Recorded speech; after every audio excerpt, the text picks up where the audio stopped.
शाह वलीउल्लाह देहलवी बर्रे सगीर पाक व हिंद के एक जलीलुल द्रमुक्किर, मुद्दिस, मुस्सिर, मुस्लिह और आलिम रब्बानी थे। आपका असल नाम उतुबुद्दीन अहमद था, मगर उमूमन शाह वलीउल्लाह के नाम से मारूफ है।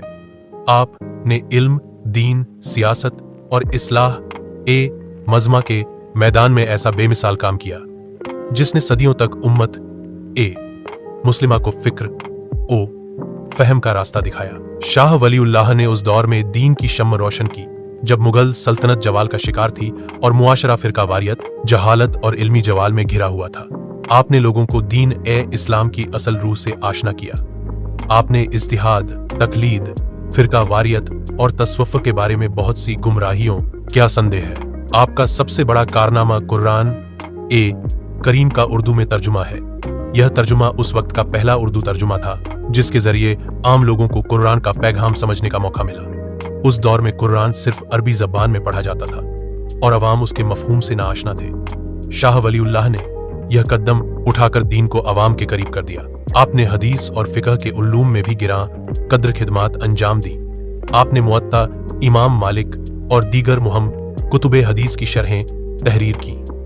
आपकी तसानीफ में फिकह, कलाम, तसव्वुफ और सियासत पर कई मुफीद कुतुब शामिल हैं, जिनमें हुज्जतुल लिल्लाहिल बालिगा अल फौजुल कबीर इज्जालतुल खरीफा।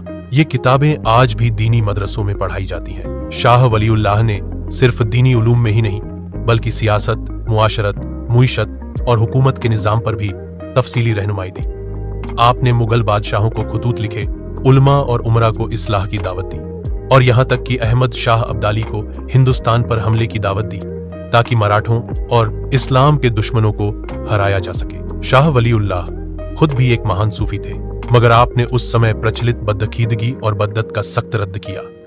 आपने तस्वुफ को शरीयत के अधीन बनाया और बताया कि असली वली वही होता है जो सुन्नत का पाबंद हो। आपके साहबजादे शाह अब्द उल अजीज दहलवी, शाह रफीउद्दीन और अन्य अफराद खानदान ने भी आपके मिशन को जारी रखा।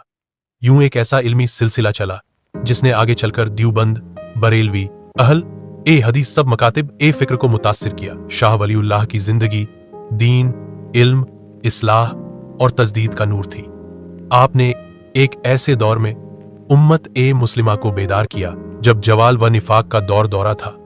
आज भी उम्मत को अगर कामयाबी चाहिए तो हमें आपके फिक्र, इल्म और खिदमत से सबक लेना होगा।